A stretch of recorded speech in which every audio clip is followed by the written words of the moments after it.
Welcome to Billion Dollar Moves, the show for the top US and Asia founders, funders, and execs. From the growing pains of a unicorn journey to IPO, scaling a venture capital firm, and the shift of wealth, we cover it all.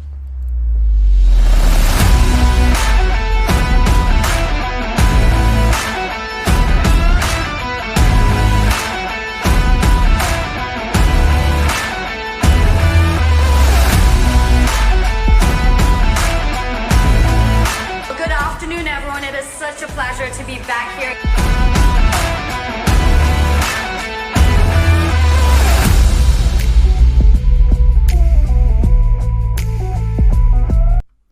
Southeast Asia's ride-hailing giant Grab is set to go public through the world's largest SPAC merger, valuing the company at $39.6 billion.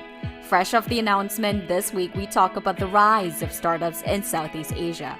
With over 650 million internet users, more than America and Europe combined, Southeast Asia is arguably the most exciting region in the world right now to create disruptive tech companies. With more dry powder, higher valuations, the rise of unicorns, and imminent exits fueled further by large corporates, Southeast Asia is definitely now on the map if it wasn't already before. In comes my next guest, Michael Lints. Michael is a partner at Singapore-based venture capital firm Golden Gate Ventures, currently leading the Growth Venture Fund. Since joining the firm in 2013, Dutch-born and raised, Michael has helped to raise over $60 million for Golden Gate Ventures and its portfolio companies, raising later-stage rounds from external investors as well as leading 2 early strategic acquisitions. We begin to unpack the growth story that is Southeast Asia and why LPs and other investors are rushing to invest. You don't want to miss this. Good morning, good afternoon, good evening, wherever you're joining us. Welcome to Billion Dollar Moves. I'm your host, Sarah Chen, and today with me, we have the amazing Michael Lints, who, for the first time I've heard, is not waking up at 4 a.m. in the morning. Michael, how are you doing today? I'm good. I had a bit of a rest today, so I didn't wake up as early as I usually do. Good. So, Michael, you've really had a fascinating journey. I mean, I've known you for a couple of years now, Dutch born and raised, but really with a interesting background of being an engineer and then going on into moving to all the way to Singapore with your family to work in a venture capital firm, Golden Gate Ventures, that we're proud to partner with at the Billion Dollar Fund for Women. But really, I think beyond that, I've also heard some interesting personal stories from the fact that you actually broke your sternum at the age of 5. So tell us all about that, because I know that's an important part of your lifeline and how Michael Lints has come to be today. Sure. Geez, that's a long time ago. That's exactly 40 years ago. It's funny. I got into a cycling accident because I was cycling with a few buddies. Yeah, I was 5, 6 years old, and the moment I passed a car, the car opened its door. I slammed into the car, which actually is not that bad. I mean, you'll survive it. But I had some bad luck because I fell to the left side, and on the left side it was a pole.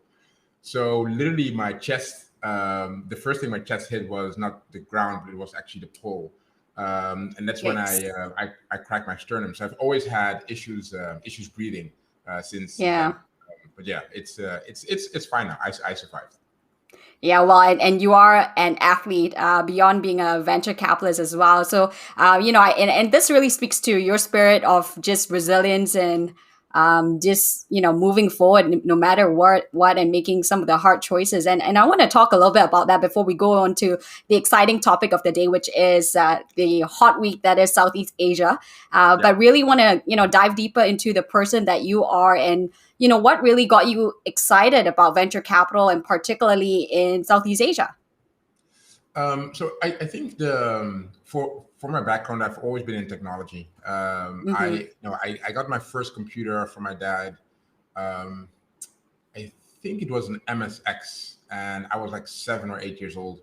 And the first thing I did was I took it apart because I wanted to understand how the inside of the computer worked. To, of course, the dismay of my dad, but he was like, okay, might as well go ahead. So we took it apart.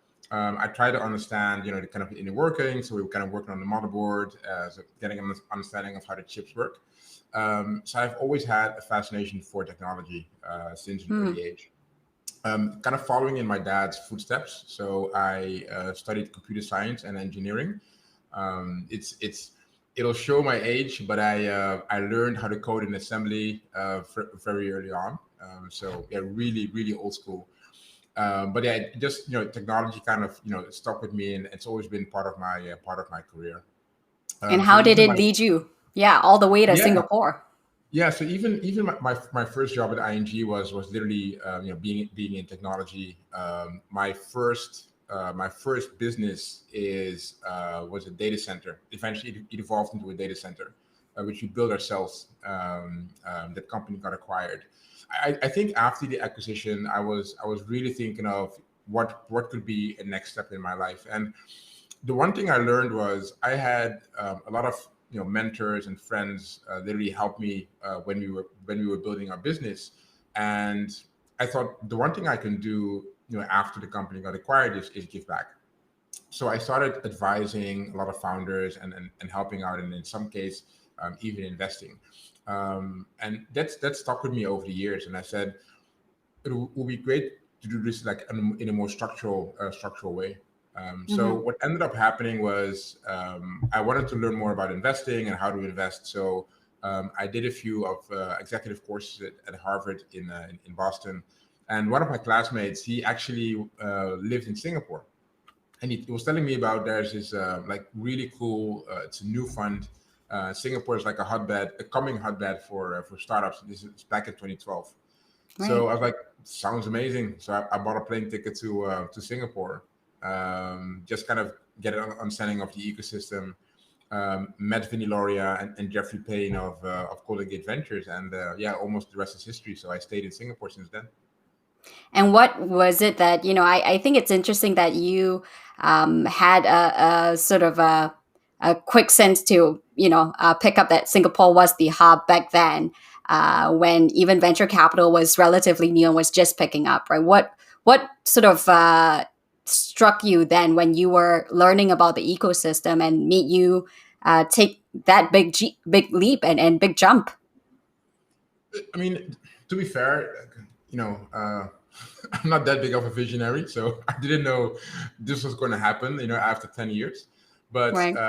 it was about the people. And, Mm. again, the moment I had these conversations with, my early friends from Harvard that lived in Singapore, with Vinny, with Jeff, with the founders, early founders that we invested in, Money Smart, meeting Vinod, Surey of Carousel, just meeting all these kind of young founders. And they were so vested in not only building their company, but building their company for Southeast Asia. And I Mm. was really intrigued by sort of that passion and that drive. And that's what made me stay. I honestly have to say it was really the people that I met back in those days.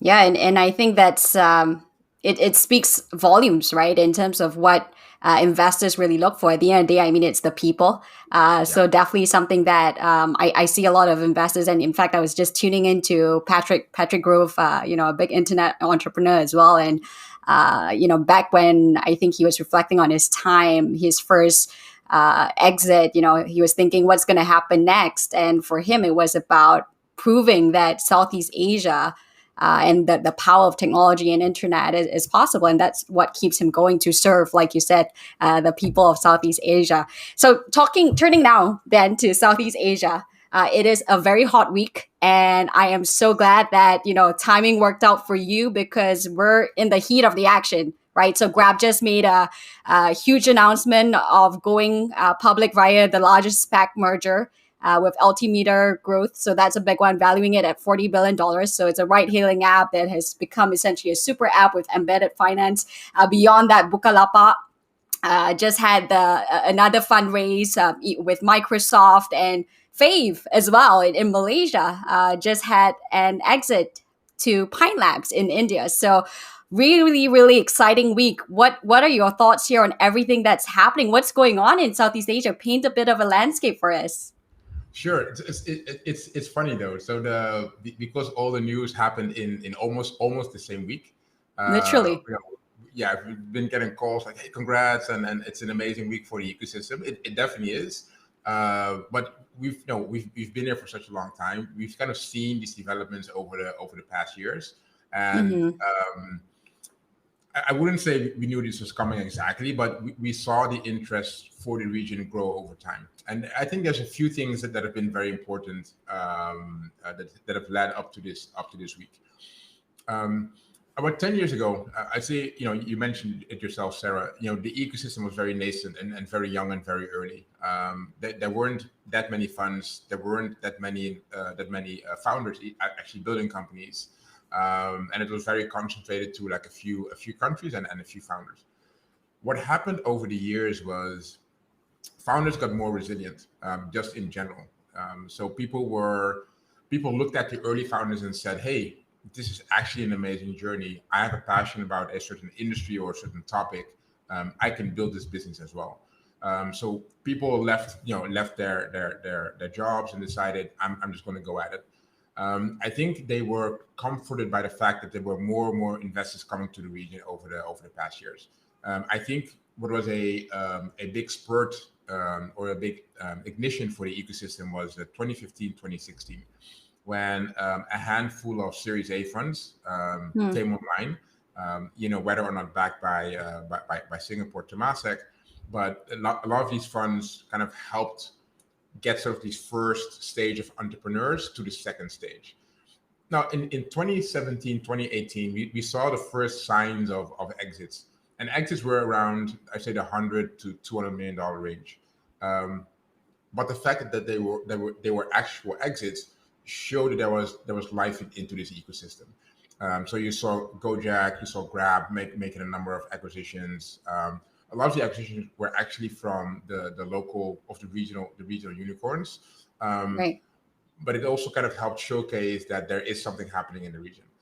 And then if I fast forward to 2020, where formerly Garena, had a stellar year on the New York Stock Exchange, I think it really opened up a lot of eyes for institutional capital. So investors from the US were looking to invest in companies here. Y Combinator is seeing more and more Southeast Asian founders, within the demo day. So in terms of exposure, Southeast Asia is just getting more and more exposure to a global investor audience.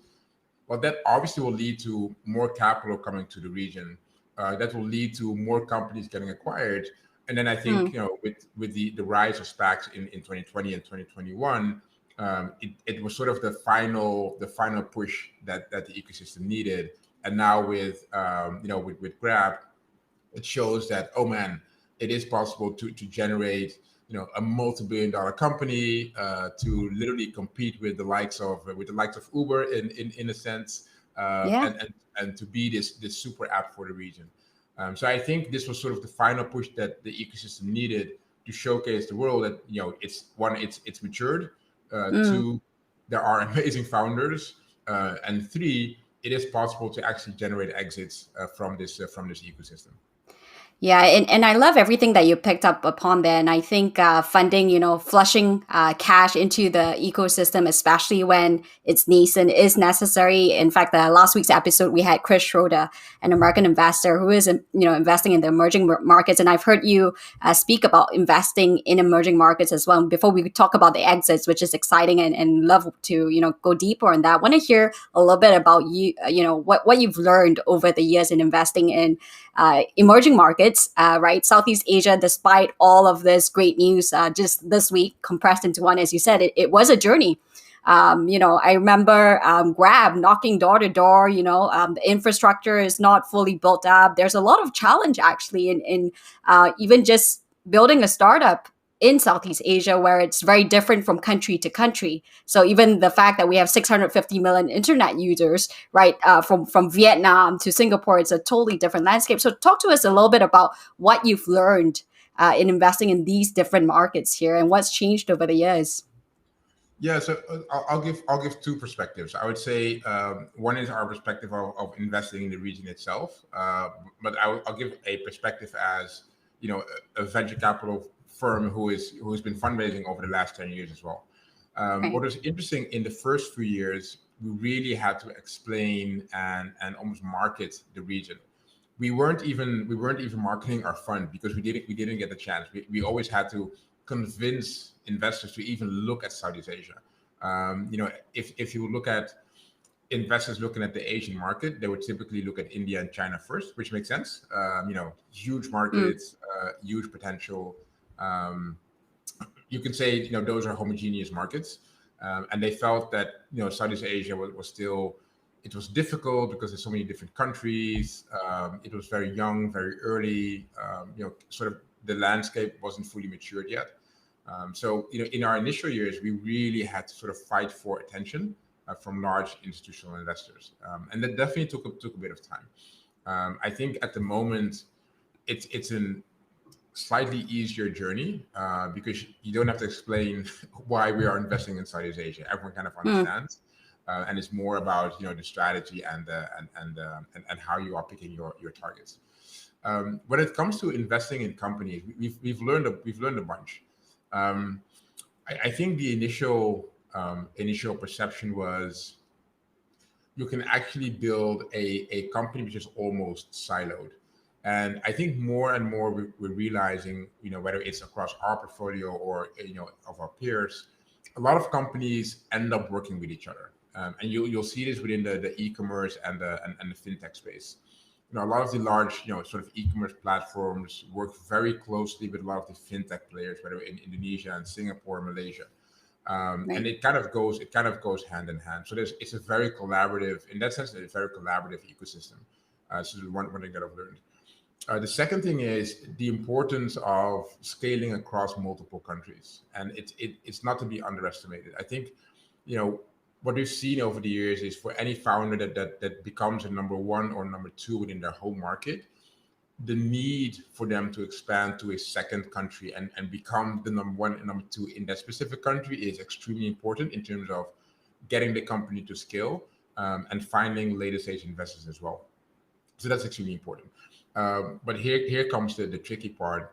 If you are in Malaysia or if you are in Vietnam, it is not a natural thing to expand to Indonesia. It's not natural to expand to the Philippines. It kind of takes you to building almost the same company over again in a new country, and that's pretty difficult. So we've learned that giving support whilst companies are expanding is extremely important. And just on that last point, Michael, if you may, because we have American listeners tuning in as well. Why is that? Why is expanding into a different country that's so close to each other in Southeast Asia dramatically different? Yeah, you almost think of it as if let's say that you're based out of the US and you're building a company there, and you decide to expand to Germany. And you have to kind of understand how German culture works, the German language, the narrative, the look and feel. It's the same for Southeast Asia. Although Southeast Asia is one region, Indonesia is vastly different from Vietnam. Language-wise, culture-wise, demographics-wise, just even how technology is built is different. So think of it as literally expanding to an entirely new country. Where everything is different from your home country. That's what it is. And the only commonality is it's in close proximity. That's one. And there are some similarities, but those are relatively small. So again, it feels like building a new company in a new country. Right. And going into exits, I know you did a report with INSEAD a couple of years ago where you said it was, 700 startup exits projected between 2023 to 2025. What do you think? Is this going to continue to hold up, or how is it changing since the last time that you did the study with INSEAD? Yeah, so and we're actually releasing a new report pretty soon, so excited about that. I can say that 2020 has had some impact on the exit landscape in general. So we've seen, in terms of our projection, we've seen less exits in 2020. But the funny thing is, it's actually picking up again. So if you look at the first quarter of this year and extrapolate that to the next 3 quarters of this year, it looks like we're back on track. I'm actually thinking that the number that we had is around 200-ish exits a year is actually going to pan out. What is now interesting is is the influence of SPACs coming to market and SPAC sponsors looking for targets in the region. Is that going to accelerate it over the longer term, or is that going to be like a short bump in the number of exits? So yeah, we're still very bullish on that the number still holds ground. Yeah. I think the one thing that I would add here is that we're seeing more and more secondary buyers coming to market. That is something that didn't happen over the last few years, but it has accelerated in the last 6 to 9 months. Right. Because there are more late stage companies in the market, there are more secondary buyers looking to buy a stake into these companies because they foresee a good exit trajectory. So that's kind of a new development as well. Right. And what else are you? I mean, the pandemic. I feel like we've talked about the pandemic again and again, and we're probably fatigued by all of this. But how has that changed your view in terms of what you're seeing in the startup space? Is there a bigger push towards ed tech, healthcare? What are you seeing right now? And is this also being driven by certain things like I know you spoke about the role of corporates in Asia playing a big role in driving some of the growth. What are you seeing here? I'd say that for let's call it slowly getting towards post-pandemic. Let me put it this way. We've seen that in 2020, technology in terms of a sector, and I'll not talk about the US, but specifically in Southeast Asia, has been extremely robust. Companies that were in e-commerce, in payments, in insurtech, in logistics, they've all gone up in terms of their growth, in terms of their revenue, the ability to fundraise. They've all gone up to the right. Within the healthcare space, similar. Although healthcare is still relatively new to the region, I feel that what we've seen in the portfolio, it has gone up as well. So I think as people were forced to stay at home, they were also forced to use different types of services. Right. So it was a big push for technology in general. What is interesting now is kind of what's going to happen sort of post-pandemic, and I think a big portion of the growth will stay because we're not going to all of a sudden change our behavior from 2020. People are still working from home half the time. People are still kind of rethinking the way they do their shopping. They're going to rethink the way they travel. So, we think that a big portion of that growth will stay just because people have changed their behavior since 2020.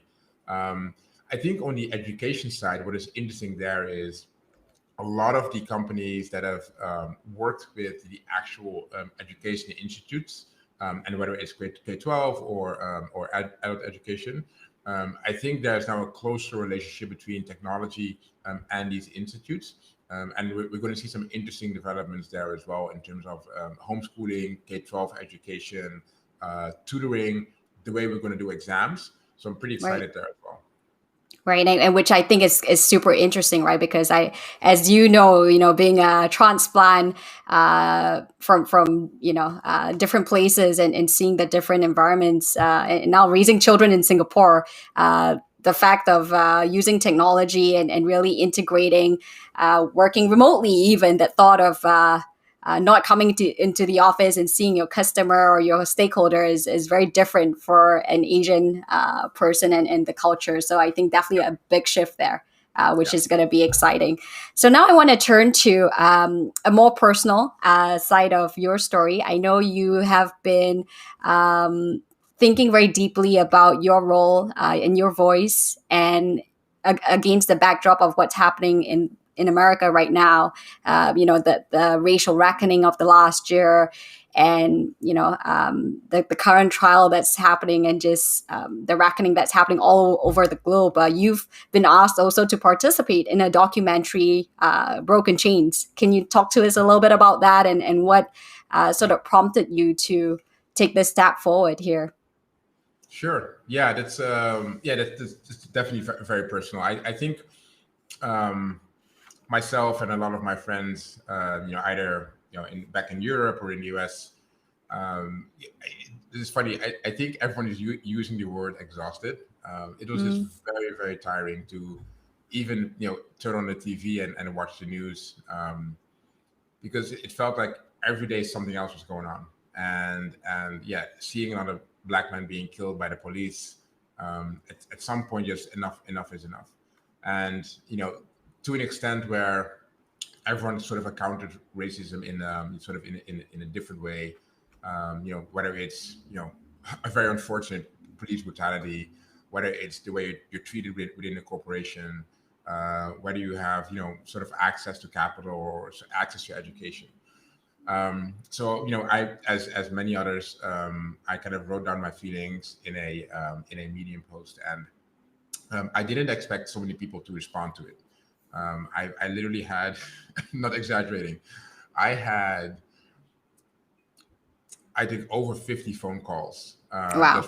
just from the article itself. Like a lot of messages I responded to, and eventually, one of my friends that I've been working with on some business TV projects said we should make a documentary about this. And the first thing I said was, well, it shouldn't be about me because that makes no sense. But for a documentary to be about the topic of racial wealth and sort of access to wealth for the colored community, I think that is interesting because it's often overlooked, Yeah. and it's something that as a VC I'm super passionate about as well. So Yeah. yeah, before we knew it, we decided to make a documentary, and we called a lot of our friends in the US and said, hey, we're thinking about making this documentary about sort of the racial wealth gap. And literally everyone said yes, we'll help out, we'll work with you on this. And we have 16 amazing people that we've interviewed or are interviewing. And we're putting together an amazing story about how this has evolved over the years. And hopefully, well, hopefully, not hopefully, we're going to launch in the summer, but I'm saying hopefully because I want it to be done in June. So we're excited about the next few months. And congratulations. I think such an important, production, and glad to see some familiar names, from all friends as well in DC, Shelly, and I know Mariah is part of it as well. So proud of what you're doing.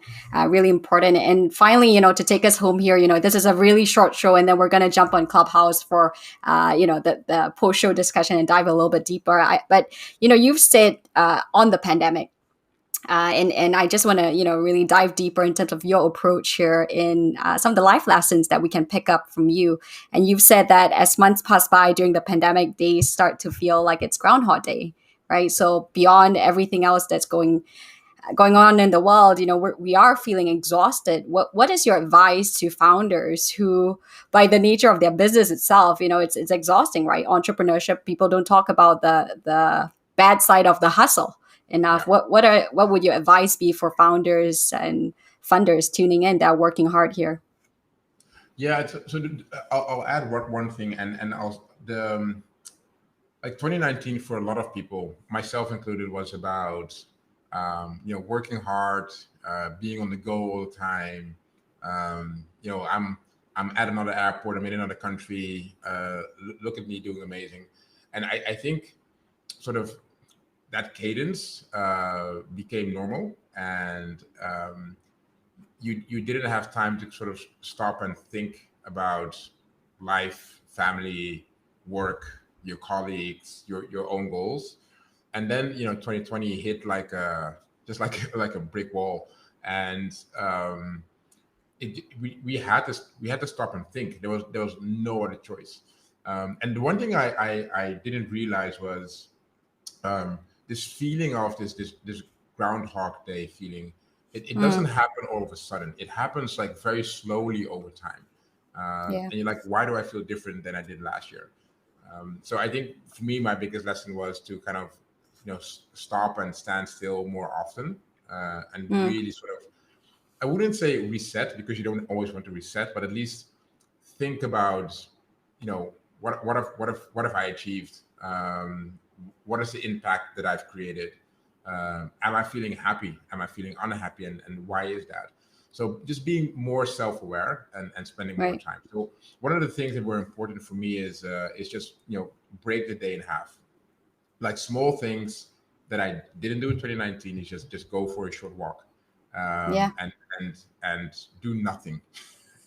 Yeah. Or I write. I love. It seems that I love writing, so I started writing more and more. Um, oh, one thing I do is just like for like 15 to 20 minutes, just be Mm. silent and do nothing. And whether Yeah. you like sit down, lay on the floor, close your eyes, doesn't really matter, but just for a few minutes, just do nothing at all. Have time on your schedule, like an hour per day, where there's nothing, no phone calls, no Zoom calls, no meetings, no coffee catch-ups, literally nothing. I think that has been helping me a lot. I have too many notebooks. Let me show you for a second. So these are um, this is like the last. I Just love literally, it. yeah. Just I have Yeah. like No, there's so there's much. there's a difference in writing, physically writing than typing things out. So I love that. Exactly. Yeah. Yeah. So And so and I want to getting the process. Yeah. and getting that process together. And I want to also get a quick fire round here on advice to founders that are building hard. And it's easy. And I think you've said this before, which I really appreciate, which is focus on your own grass. You said it with a little bit more color than that, but it's easy as a founder to feel and look around you like, oh gosh, everyone's doing a SPAC. There's so much happening right now that I'm feeling pressured to scale quickly. What would your advice be to founders that are thinking about the post-pandemic world and building in it? So I'll take an example of founders that I really respect and that I've seen grow over the past few years. They seem to have two traits that is interesting. So the first thing is they have the ability to not get distracted, and I Hmm. know how difficult it is. If you might open, whether it's any of the tech blogs, and you see your competitor has raised a lot of money, you get all excited and anxious, like, oh, nee, I need to raise money, and something needs to happen. I think the founders that get less distracted by all the noise around them, and they're like, okay, so my competitor has raised, kudos to them. I'll keep focusing on building my product, building my team, thinking of my strategy for the next year. I think that is extremely important. Again, it's very, very difficult. I think the one thing you can do in terms of getting that noise out of your head is just literally um, okay. This sounds great, but find someone in your environment that Hmm. can coach you on this. So the moment you feel anxious, don't try to solve it on your own, but find someone who can be a coach for you. Hmm. That's going to help you sort of keep you on the straight path in terms of your focus. So don't be afraid to talk about it to someone. So find someone that you trust just within your network, and Great. have the discussion. Yeah, I love I that. think the second thing would be, and this is interesting, is really think about your business in terms of um, where do you and the business personally want. So where do you personally want to be, and where does the business Hmm. need to be over in the next 5 years? And the reason I'm saying this is, if you have that horizon, you're more focused on what are my next steps to get to that next 5 years. And I know, everything changes within the next 5 years. We don't know if there's going to be Yeah. like another pandemic, so everything changes. But having that horizon is going to be super helpful in just keeping you focused. So find a coach, and find sort of your North Star. I think is very Yeah. helpful in keeping you focused. Yeah, love it. Well, Michael, this has been such a treat. I mean, we've had to really jam in a lot here from the power that is Southeast Asia right now, the exciting time that we're going through, and also some of your personal nuggets here that we so appreciate, and really have a lot to learn from you as a leader. But now we go on to the next part. So those of you who are tuning in, there is a link right below to join us on Clubhouse, where we will be riffing with some other VCs as well, including Rajiv Kashyap from Cathay Innovation, Gail Wong from Her Capital as well. And we'll join you again next week. But thanks so much for listening. And don't forget to subscribe. And thank you, Michael, for your time, and keep rocking. Thanks so much for having me. Take care. Thank you. Bye. Bye bye.